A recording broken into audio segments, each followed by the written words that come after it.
अस्सलाम वालेकुम। Welcome to cooking with Mirah Tahir. कैसे हैं आप सब? उम्मीद है सब खैरियत से होंगे। तो आज की हमारी रेसिपी है पिज़्ज़ा फ्राइज़। बहुत ही इजी रेसिपी है। तो यहाँ पे मैंने 4 आलू लिए हैं और इनको चिप्स की शेप में कट कर लिया है।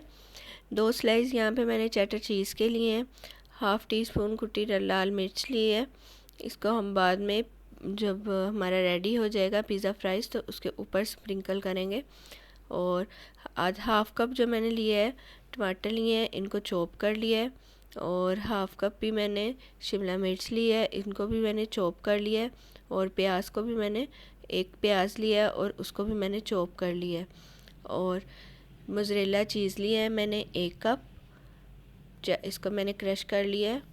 और पिज़्ज़ा सॉस ली है। अगर आपके पास पिज़्ज़ा सॉस नहीं है इजीली अवेलेबल तो आप सिंपल केचप लेके उसमें थोड़ी सी कुटी लाल मिर्च और नमक ऐड करें तो वो पिज़्ज़ा सॉस की तरह रेडी हो जाएगी। और ओरिगानो लिए है। तो चलें हम अब रेसिपी को स्टार्ट करते हैं। तो यहाँ पे जो हमने अपने फ्राइज़ कट किए हुए थे उनको बॉईल करेंगे 2 मिनट के लिए। यहाँ पे मैंने जो पानी है बॉईल होने के लिए रख दिया था।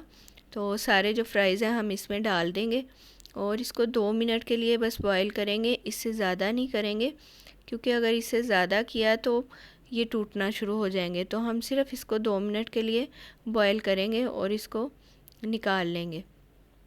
तो यहाँ पे मैंने 2 मिनट बस इनको बॉईल किया है। और अब मैं इसको निकाल के एक कुछ भी आप ले लें पेपर टाइप, उस पर इनको फैला दें और जब ये ड्राई हो जाएंगे तो फिर हम इनको एक बाउल में डाल लेंगे। तो यहाँ पे जो हमारे फ्राइज़ हैं अच्छी तरह ड्राई हो चुके हैं। तो इसको मैंने एक बाउल में डाल लिया और इसमें अब मैंने 2 टेबलस्पून कॉर्नफ्लोर ऐड किया है और 1 टीस्पून इसमें मैंने सॉल्ट ऐड किया है और हाफ़ टी स्पून इसमें ब्लैक पेपर ऐड किया है। और अब हम इनको अच्छी तरह मिक्स कर लेंगे। ज़्यादा हमने इन पे चम्मच नहीं चलाना कि हमारे जो फ्राइज़ हैं वो टूट जाएं। बहुत ही आराम से इसको हमने मिक्स करना है। तो यहाँ पे मैंने ऑयल लिया है, आप घी भी ले सकते हैं। मैंने ऑयल लिया है कि जो हमारे फ्राइज़ हैं इसमें डिप हो जाएं। कोई भी हम ऐसी एक छन्नी लेंगे और इसमें हम फ्राइज़ डालेंगे। डायरेक्ट हमने फ्राइज़ नहीं डालने घी ऑयल में। तो इसको हम 5 मिनट के लिए ऐसे ही इसमें फ्राई करेंगे और ज़्यादा इसको आपने चम्मच नहीं हिलाना है, ये खुद ही इस फ्राई हो जाएंगे। तो 5 मिनट के लिए हम इनको छोड़ देंगे। तो ये देखें यहाँ पे जो हमारे फ्राइज़ हैं फ्राई हो चुके हैं। तो जो सारे हमारे फ्राइज़ हैं हम ऐसे ही फ्राई करेंगे। तो यहाँ पे फ्राई जो है सारे फ्राई हो चुके हैं। तो चलें अब हम चलते हैं नेक्स्ट स्टेप की तरफ। ऐसे बहुत ही टेस्टी और ये मज़े के फ्राइज़ रेडी होते हैं। तो यहाँ पे मैंने एक बेकिंग ट्रे ली है, आपके पास कोई भी शेप की है आप ले सकते हैं। उसमें पहले नीचे हम चिप्स लगाएंगे, जो हमारे फ्राइज़ रेडी किए थे वो लगाएंगे। और उसके बाद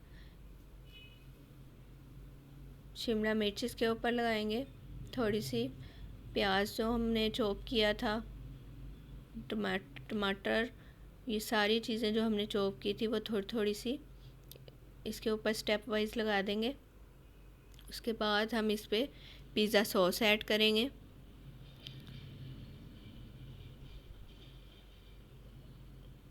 अच्छी तरह आप इस पर सारी साइडों पे सॉस लगा दीजिएगा। और उसके बाद जो है चीज़ है, हम पहले ये स्लाइस चेडर चीज़ और मोज़रेला चीज़ दोनों ऐड कर देंगे और दोबारा फिर हम ऐसे ही स्टेप बाय स्टेप सारा कुछ डालेंगे। फ्राइज़ इसके ऊपर डालेंगे, अच्छी तरह इसको कवर कर देंगे। सारे जो जितने भी हमारे फ्राइज़ बचे थे वो हम इसके ऊपर डाल देंगे और उसके बाद दोबारा इसके ऊपर पिज़्ज़ा सॉस ऐड करेंगे। और इसके बाद जो हमारी सारी वेजिटेबल हैं,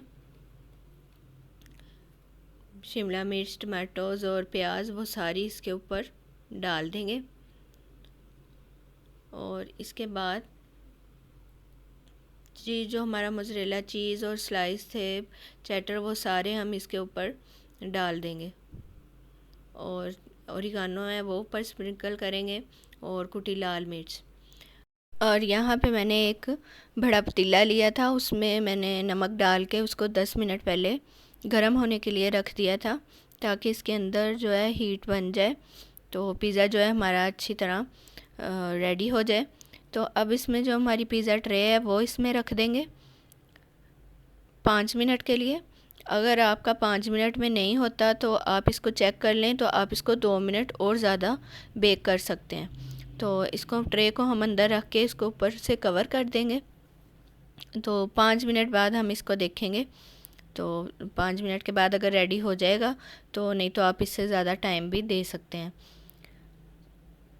तो यहाँ पे जो है मेरा 5 मिनट में ही हो चुका था रेडी, बहुत ही जल्दी बन गया था। तो आपका भी 5 मिनट में ही हो जाएगा। अगर ज़्यादा चीज़ होगा तो उसको थोड़ा सा टाइम लगेगा। तो आपके सामने मैंने नीचे भी अच्छी तरह चीज़ डाला था और ऊपर भी, तो 5 मिनट में ये अच्छी तरह मेल्ट हो गया था। तो बहुत ही टेस्टी और इजी रेसिपी है, आप इसको ट्राई ज़रूर कीजिएगा और मुझे कमेंट बॉक्स में बताइएगा कैसी लगी आपको मेरी रेसिपी। तो यहाँ पे ये देखें मैंने आपके सामने कट किया है, बहुत ही सॉफ्ट और चीज़ी सा बना था। तो आप इसको ट्राई ज़रूर कीजिएगा और मुझे इंस्टाग्राम पे भी इसकी पिक शेयर कीजिएगा। इसका लिंक मेरे डिस्क्रिप्शन बॉक्स में दिया होता है, वहाँ से देख सकते हैं। मेरे चैनल को सब्सक्राइब कीजिएगा, लाइक कीजिएगा और शेयर कीजिएगा। बेल आइकॉन बटन ज़रूर प्रेस कीजिएगा ताकि आने वाली हर नेक्स्ट रेसिपी का आपको पता चल सके। तो चलिए मैं आऊँगी नेक्स्ट रेसिपी के साथ। अल्लाह हाफिज़।